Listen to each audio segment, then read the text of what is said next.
با نام یاد خدای مهربان سلام. برنامه نوبتی کتابخانه است و چون هر وقت باز در خدمت شما هستیم دوستان و امیدوارم که این نوبت یک صحبت خوب و دیدنی رو پیشکش شما میکنیم و در صحبت امروزه با ما هستند دکتر علم پروفسور شادی محمد صوفی زاده.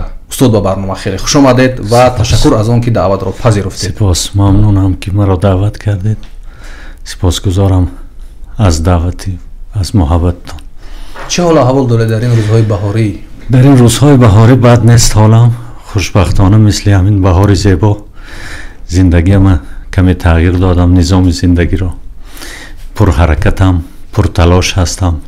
نقشه های خوب ترسیم کردم و امید دارم که مثل همین بهار نازنین که به پاییز تبدیل می شود به زمستان ثمره هایش را من بعد برچینیم. بهترین و خدا کند که همه مثل شما سر حرکت باشن، سر تلاش باشن و تغییرات خوب و مثبت در زندگیشان وارد کنند. می‌خواستم سوال از اینجا شروع شود که چگونه شد که یک ادبیات 5000 ساله، روی ادبیات زیاد کار کرده، تحقیق کرده، یک ادبیاتی که تاریخ حدوداً 5000 ساله دارد و ادبیات ما را یکی از بهترین ادبیات‌ها در دنیا عنوان می‌کنند، یک ادبیات طلایی. چیزی که امروز این ادبیات در تغییر اخلاق ما، در تغییر افکار ما، در همین حرکت های گفتیم دیگر آن کاربردهای قبلی رو ندارد. اینجا مشکل در ادبیات ما است، در نوشته های کتاب های گذشتگان امروزی ما است، یا در ما است که ما نخوندیم، عقب موندیم یا درک نمیکنیم ادبیات گذشته و امروزی خود را. سوالتان بسیار سوال عجیب است، مناسب به نام برنامه تان کتابخوان و همین پاسخ خیلی کوتاه که من میتوانم به این سوال خوب شما دهم. همین مشکل در خواندن و مشکل در برداشت متن ادبی هست. ادبیاتی که دوره اسلامی از ما تولید شده است که بهترین یکی از نمونه های بهترین ادبیات دنیا به حساب می رود، سر تا پایش اخلاق است.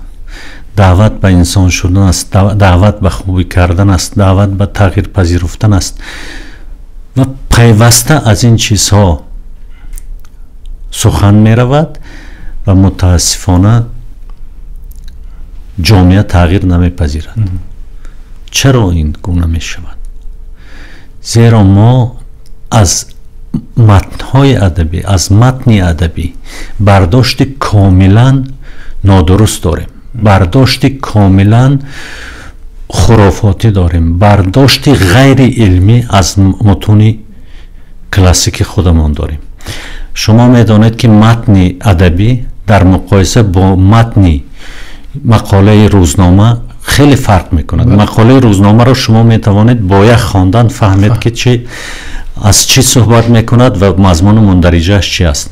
متن ادبی از شما تقاضا میکند که بالای هر کلمهش اندیشه کنید. به خصوص متن کلاسیکی ما، متن کلاسیکی ما آن واژه هایی که در این متن هستند اگر هر یکی اینها را جداگانه اگر ملاحظه کنید همه آنها به شما آشنا هستند، لیکن از خاطر آن که هنرمندانه اینها در پهلوی هم شنانده شدند یک معناهای از خود تولید میکنند که آن معناها با معناهای لغوی واژگان مطابقت ندارد و سوال اینجا پیدا می شود که چگونه خواننده چه کار بکند که به این ژرفا، به این ماهیت، به معنی اصلی متن در رود، به معنی اصلی متن در رود. و متاسفانه در شناخت این متون که از ما می شود به جای آن که همین ویژگی های هنر شاعر را، ویژگی های قلم شاعر را بازکشا کند، مثلا معلمی که درس میدهد به بچه ها از فن ادبیات یا خود خواننده یا اساتیدی که در دانشگاه ها تدریس میکنند، به جای آن که باز کند مشکلات متن را که خواننده و مخاطب شنونده دانشجوی و خودش به درک معنی برود، متن یکسو میگذارند، صحبت میکنند درباره همه چیزی که بیرون از متن است. شما یک بار بگیرید کتاب هایی که از ما نوشته شدن در همین دوام 100 سال آخر بگیرید ببینید کم اتفاق می افتد که کتاب خوب از بین اینها پیدا کنید. درباره غزلیات حافظ می نویسد، برای مثال میگم درباره حافظ می نویسد یا درباره مثلا خاقانی یا درباره دیگر شاعر سیدای نصفی،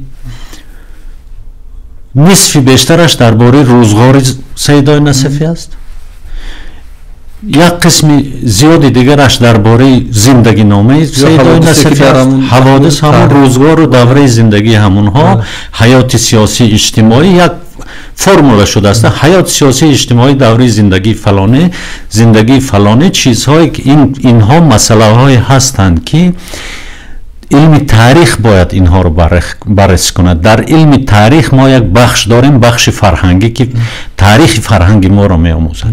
در علم ادبیات شناسی باید توجه کرد به متن، از متن بیرون باید نرفت و مشکل عدم فهمیش از متون ما محض در همین نهفته است که به متن توجه کم ظاهر می شود. شما فکر نمیکنید که یک کمی مشکل است شعر ما، مثلا شعر بیدیل، حافظ یا نمیدونم سعدی، خب اون زمان زبان خودش داشت، حوادث خودش داشت، واژه‌های خودش داشت، ولی برای امروز بسیارها میگن که مشکل است برای ما نمیفهمیم. چیست که یک بار یک ملت، یک نسل میاد 1000 سال گذشته خودش رو نمیفهمه، چی اتفاقی رخ داد، چرا چنین شد که ما حافظ درست نمیفهمیم، بیدیل درست نمیفهمیم.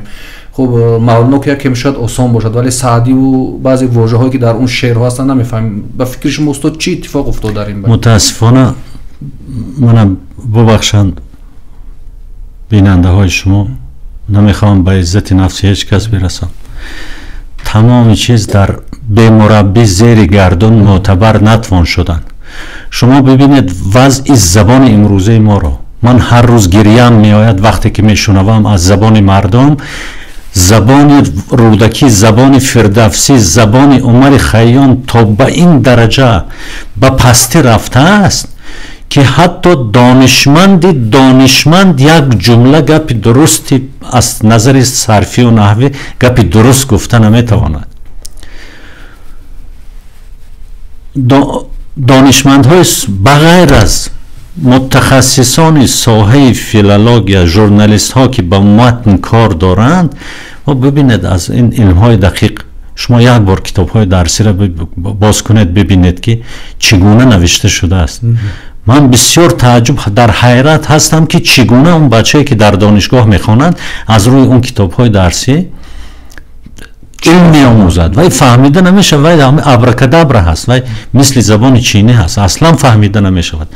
اما سطح زبان ما، فاصله زبان ادبی، فاصله زبان مکتوب ما، زبان سعدی، فاصله زبان گلستان، فاصله زبان فردوسی از زبان امروزه ما محض در آن است که ما همان گونه که پیشتر عرض کردم، ما بجای آن که با متن کار کنیم افسانه پردازی میکنیم در اطراف روزگار و زندگی ادیب. با چند کس صحبت کردم، بچه های مکتب خان، از فردوسی یگان چی میپرسم و درباره همان یک روایتی که روایت جعلی هست و درست بودنش تصدیق نشده است، درباره روایتی که چگونه سلطان محمود مثلا با انا همین است، مبلغش نداد به خود، انا همین است. و سر تا سر کلام فردوسی حسن است، زیبایی هست. ببینید تمام قصه و روایات و اون افسانه های قهرمانی که در شاهنامه فردوسی هست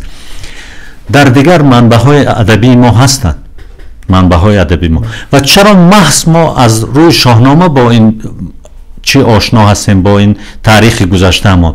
چون که زبانی زیبا دارد، بیانی زیبا دارد، بیانی زیبا دارد.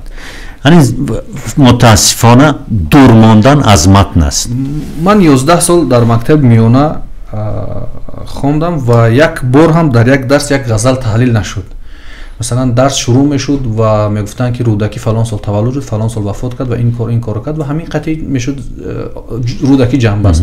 حافظ فلان سال تولد شد، فلان سال از دنیا را، فلان جنبه است. و ما یادم هست که 11 سال مکتب یک آموزگار، یک معلمه، یک مکتب میونه من در نظر دارم. هم تو دانشگاه ما یک غزل از بدیل تحلیل نکردیم، ما یک غزل از مولانا تحلیل نکردیم و از دیگرها. من فکر میکنم مشکل اصلی همین جاست که امروز ما درست درک کردن نمیتونیم. وگرنه چگونه میشود که ادبیات اروپا امروز دنیا را میگیرد و پیش میرود، حرکت میکند، ولی یک ادبیات طلویی به قول دیگر کرخ شده است، از جایش حرکت کردن نمیتواند. بسیار عجیب. من برای شما یک مثال میزنم. هم مثال آوردن برای فهمیدن مسئله خیلی کمک میکند. یک سال 1913 بود. یک جوان دانشجوی کورس دوم مثل شما که گفتید که در مکتب همین مشکل را داشتیم، کورس دوم فاکولته تاریخ فیلولوژی دانشگاه پتروگراد هست و می‌بیند که معلم ها به جای آن که به وی آموزانند که چگونه از متن بدیعی برداشت کند، برای وی تاریخ می‌آموزانند. و اتفاقا یک روز در تراموای میرفت که دو آدم درباره مسئله های ادبی صحبت میکردند در تراموای. این هم همراه شد به صحبت اینها. بچه جوان کمی قیصری کرده گفت که اون صحبت شما میکنید این ادبیات نیست برادرها. ادبیات دیگر چی است؟ ادبیات برای چی ما متن ادبیات میگوییم؟ برای اینکه اون متن ادبیات دارد، لیتراتور نیست. گفت ما باید به ادبیات متن توجه کنیم. همراهشان بحث کرد. اونها یکی از همین کارهایی که شما امروز برای جامعه میکنید، کارهای فرهنگی، یکی ازشان همین مثل شما یک آدم بسیار فرهنگی بود که یک مجلسی خیلی خوب داشت با اهل ادب و فرهنگ پتروگراد در یکی از قهوه‌خانه نام داشت برادیاچه سباکا، سگی دایدو، که امروز هم یک جای بسیار زیارتگاه مردمی دنیا هست. همه میدونن این. چرا؟ اگر اجازت فرمایید کمی طولانی هست لیکن قصه کنم که این بسیار آموزنده است. و اینا دعوت کردن همین جوان دانشجو جوانه که بیا اونجا با ما صحبت کن. اونجا مثلا اساتید پروفسورها هستن، اونجا مثلا لیف گومیلیوف می آید، شوهر آن احمد، و اونجا ولادیمیر مایاکوفسکی می آید، اونجا بودوین دی کورتنی می آید که یکی اساتید بسیار برجسته پتربورگ بود که خودش خارجی بود، اونجا درس میداد. اینها می آیند.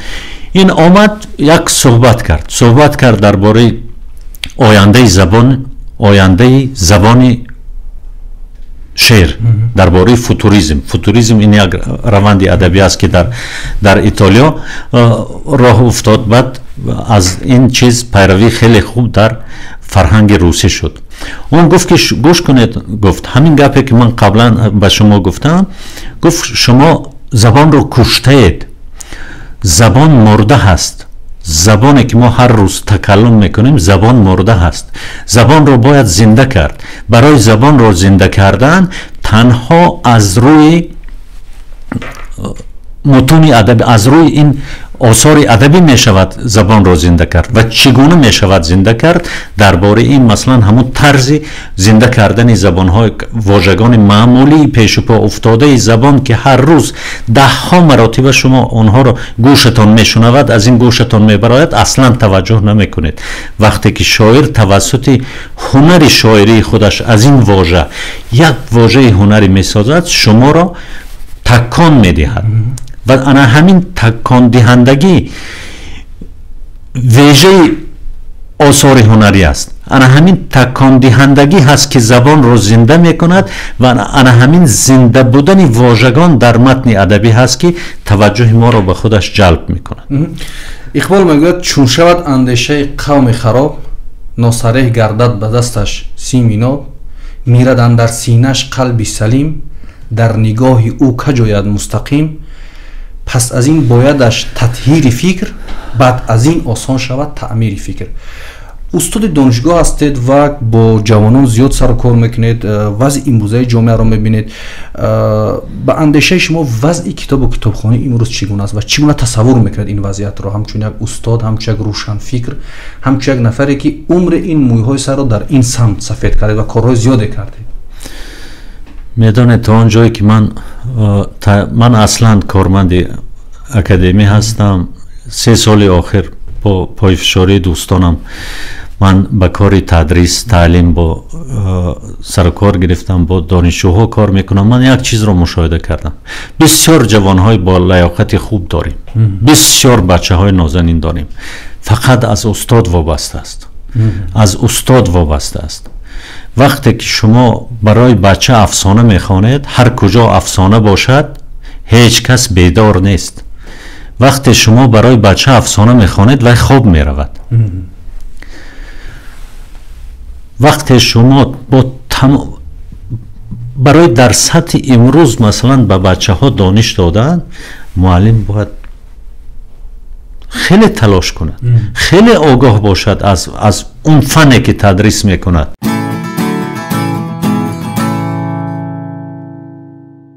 агар системаи таълими мо бознигарӣ шавад, агар системаи таълими мо ба роҳи дуруст ҳаракат кунад, ба роҳи дуруст, агар мо тавонем, вақте ки ман муаллими адабиёт ҳастам, ман агар тавонам зоти адабиёт, зоти ҳамон чизе ки ман, моҳияти он чизе ки барои хонанда медиҳам, ман кушода диҳам, ҷомеаи мо хеле пеш меравад. як мисоли дигар дар идомаи он суҳбате ки дар бораи ин бачаи ҷавон ки гуфтам, номи вай Виктор Шкловский буд, бунёдгузори мактаби формализми русӣ, ки ин мактаби русӣ модарбузурги тамоми макотиби илмии ҷомеашиносӣ дар тамоми дунё ҳаст.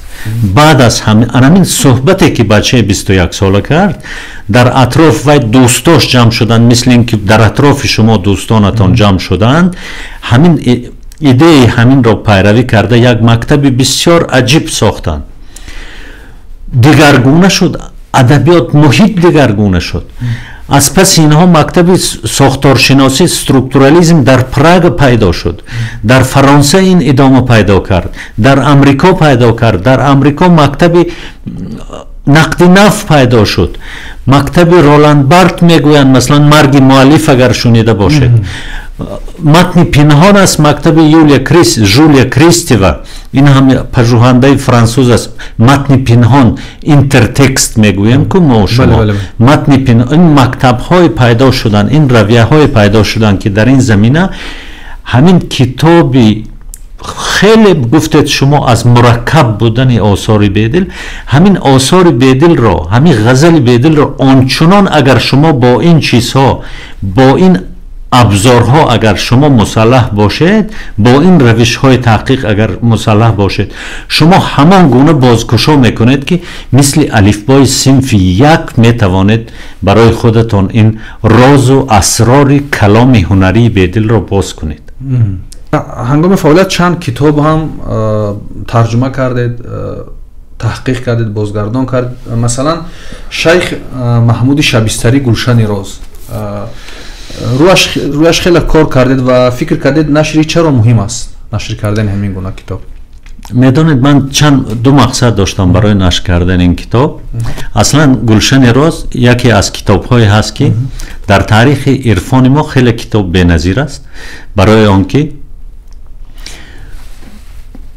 ҳамин агар илм гӯем дар нохунак, ҳамин ирфонро, забони ирфонро бо забони шоирӣ, бо забони шеър, ҳамин назокати илми ирфонро баён кард, ки маслан истилоҳоти ирфонӣ чӣ гуна ҳастанд ва чӣ гуна бояд шеъри ирфониро хонд ва мақулаҳои асосии ирфонро тавзеҳ дод.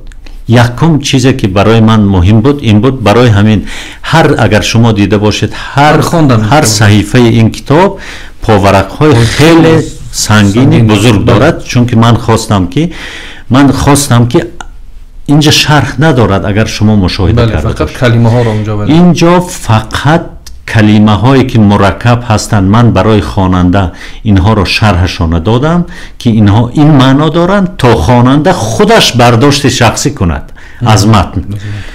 تحمیل کردن به خواننده اندیشه خودتان رو درباره متن من گمان میکنم که این کار خوب نیست.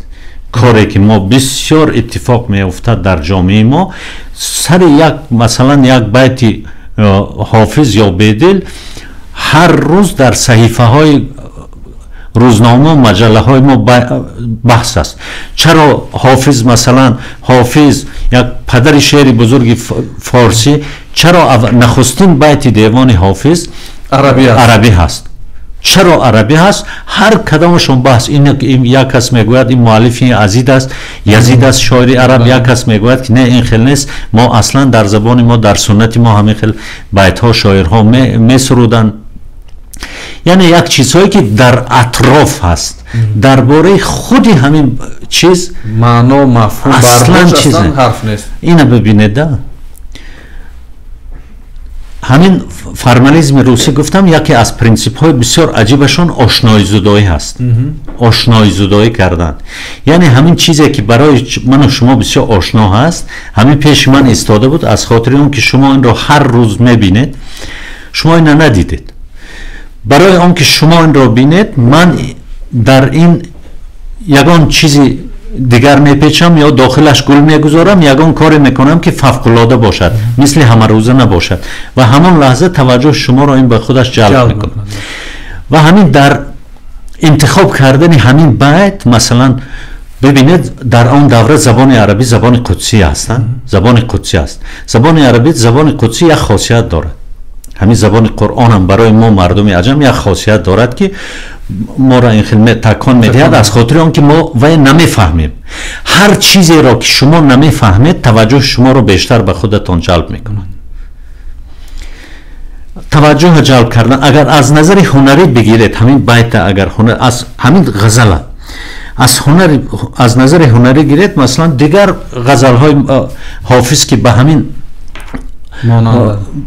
همین ردیف مثلا نوشته شدن، مثلا کشتی نشستگان میباد شرطه، و در مقایسه با این غزل خیلی از نظر هنری بهتر است. بله. خیلی به اونجا چند تا مثلا ضرب المثل است، چند تا اینا چرا انتخاب نکرد؟ اینا انتخاب کرد چون که توجه خواننده به شاعر به خاطر مخاطب میگوید و چنان میگوید که ساقی وقتی که میگوید دیگه جلب میکنه. الله یا ساقی ادیر کاسم بنا.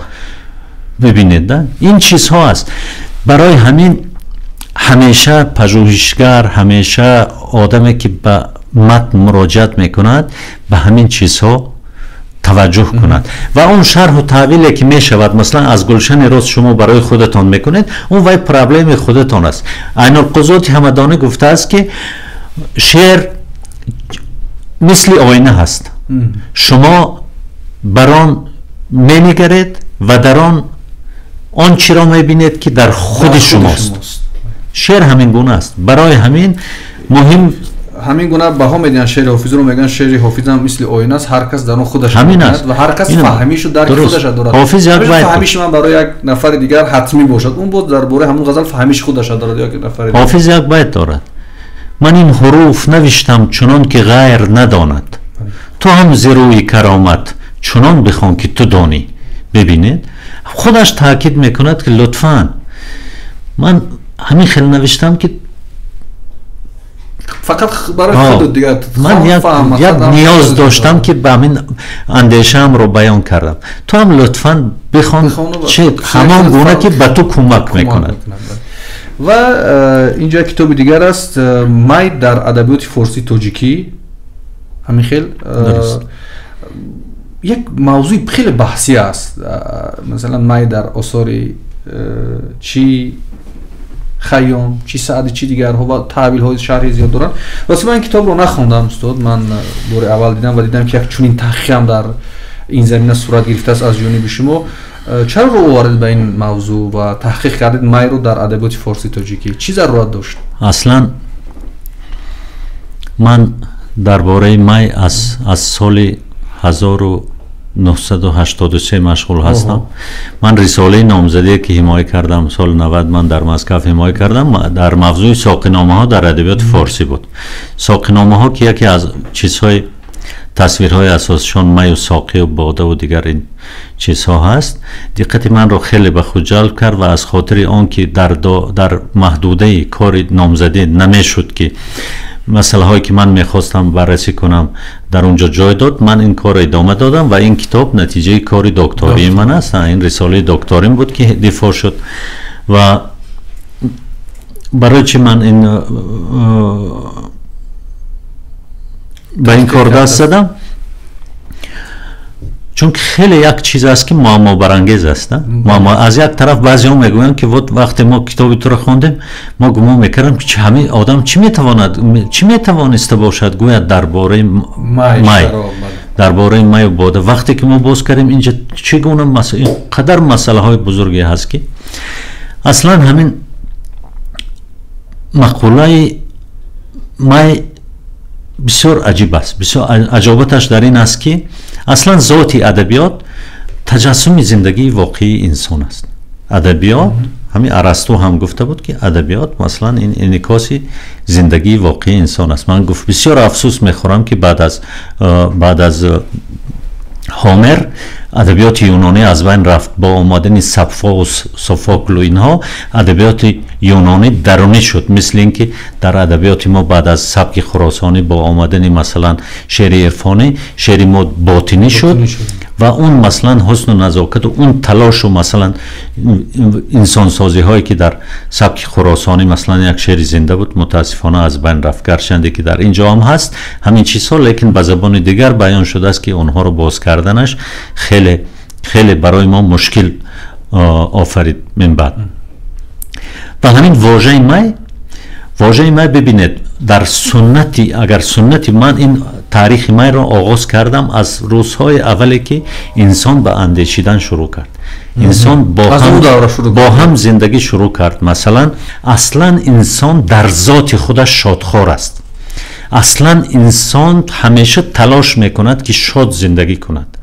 بله. انسان با ماتم دوست نیست. انسان با خشونت، با ماتم، انسان در همین زندگیش میخواهد خوشبخت باشد، زندگی خوش داشت، تمام راه ها رو جستجو میکند. و همین تجربه انسانی در گذشته ما همین بود. حتی همین باده، نوشابه های مستی آور در اوستا هست. در اوستا یکی از یشت های اوستا با نام هومیشت، همین هوم یکی از نوشابه های مستی آوری مقدس است در دین اوستا. اینا ببینید که در همین قرآن هم سقاهم ربهم شرابا طهورا میگوید. ببینید وقتی که در حتی برای مردم عوام در تصویر بهشت که تو بهشت اگر این کارها را انجام دهی بهشت میروی و در بهشت تو در ساحل دریای از شراب حورهایی که به تو خدمت میکنن، تو شراب مینوشی که مثلا از وی سری تو به درد نمی آید. مثلا تمامی چیزها برای توجه مردم را جلب کردن. همین چیزها حتی در کتاب‌های مقدس آمده است، چون که این ذات انسان همین شادپروری است. یعنی همین می و شراب در ادبیات مثلا در خیام و در حافظ و در سعدی و در اینا آمدنش یعنی همین می حقیقی است، واقعی است. اگر برای بیننده کتابخانه کمی توضیح شود اون توضیح اساسیش این است که سخن عین القضات شما ببینید آنچه که میبینید خودتون، لیکن برداشت خودمون اینجا مهم است. برداشت خودتون مهم است، چون شما میخوان در تاریخ ادبیات ما، در آغاز تاریخ ادبیات ما ببینید مادر می رودکی و دیگر اون خمریه هایی که منوچهری، دامغانی و دیگرها سرودند که یک ژانر ادبی ما معمولا میدانیم که مثلا ژانر وقتی که تولید می شود آهسته تکامل می یابد و مثلا ویژگی هاش مشخص می شود، نشانه هاش.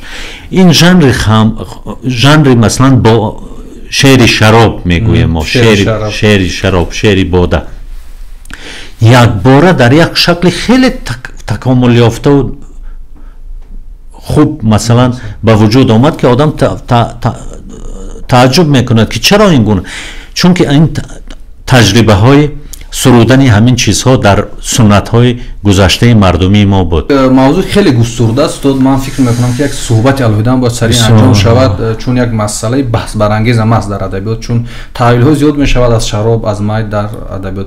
و یک کتاب دیگر رو ترجمه کردید، سرگذشت من، تجربیات من در راه کشف حقیقت مهاتما گاندی. خیلی کتاب جالب است. این کتاب رو من مطالعه کردم و شاید خیلی از بیننده های کتابخونم این کتاب رو مطالعه کردم با هر زبانی و از ترجمه تاجیکی هم. چرا مثلا چه گوارا چرا فیدل کاسترو چرا محض زندگی گاندی توجه شما رو جلب کرد؟ چی شد؟ چی باعث شد؟ من نخست متذکر شوم که من ترجمه نکردم. من ترجمه فارسی این کتاب برگردان با کریلی برگردان کردم. بله. و چی انگیزه شد؟ معمولا ما همیشه، این هم بسیار عجیب است، معمولا ما همیشه در پای همین پیدا کردن یگان سبب های بسیار چی میکردیم غیر معمولی. لیکن خیلی بسیار یک چیز زمینی از سببش این است که سال گذشته، سال 1150 سالگی مهاتما گاندی بود و سفارت هندوستان از من خواهش کرد که همین کتاب رو من برگردان کنم و همین شرافتی همان پیشنهاد اونها من این کتاب رو برگردان کردم و هنگام برگردان کردن با این کتاب آشنا شدم، با این شخصیت آشنا شدم و بسیار خرسند هستم که این مثلا این بخت، این اتفاق به من دست داد که من باعثی پیدا شدن این زندگی نامی بسیار عجیب این شخصیت در جامعه تاجیکی گردم، چون که انسان فوق العاده عجیب است، انسان فوق العاده، انسانی که اینقدر صداقت دارد، صداقت با خودش، با سنت ها، با فرهنگش، با ملتش، با همه چیزی که وی را چی میکند،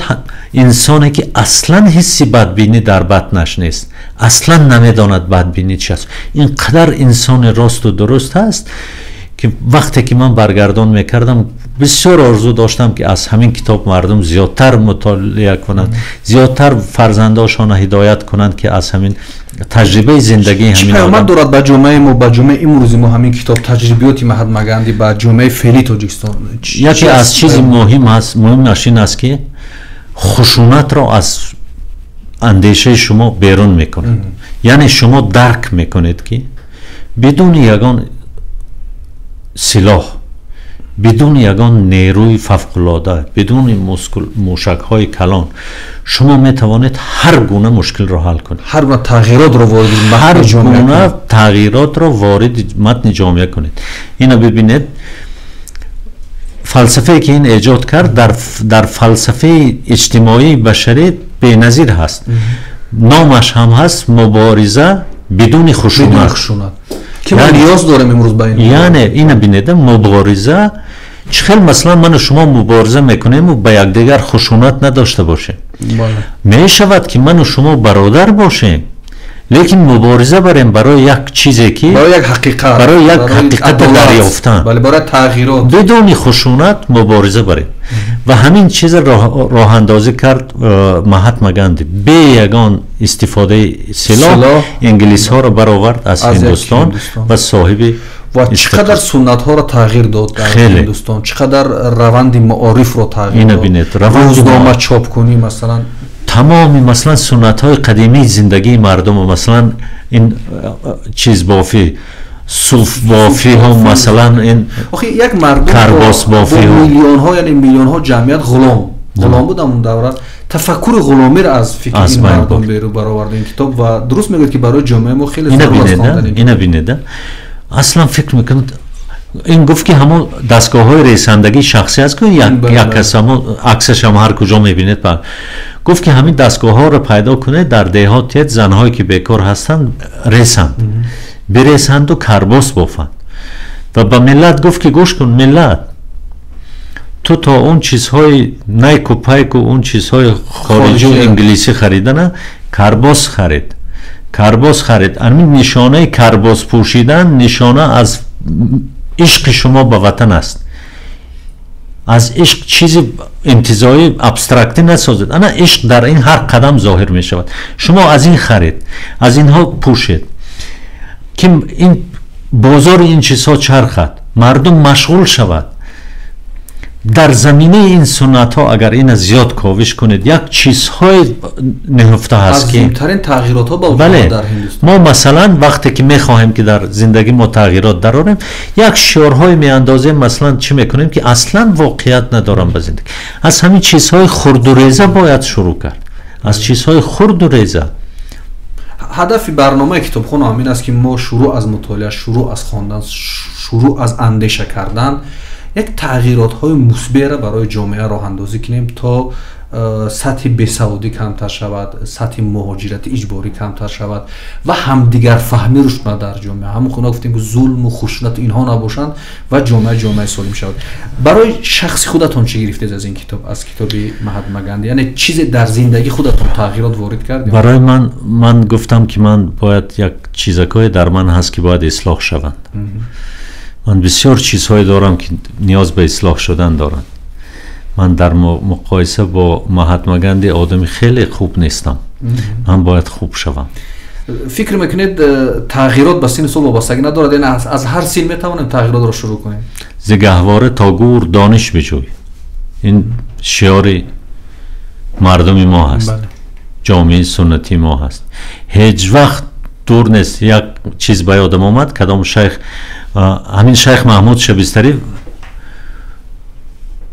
استادش، وقتی استادش زیارت می روند در حالت مرگ بود، در پهلویش دوستش می نشست، می گفت که لطفاً فلان چیز برای من خوان، من یک بار گوش کنم.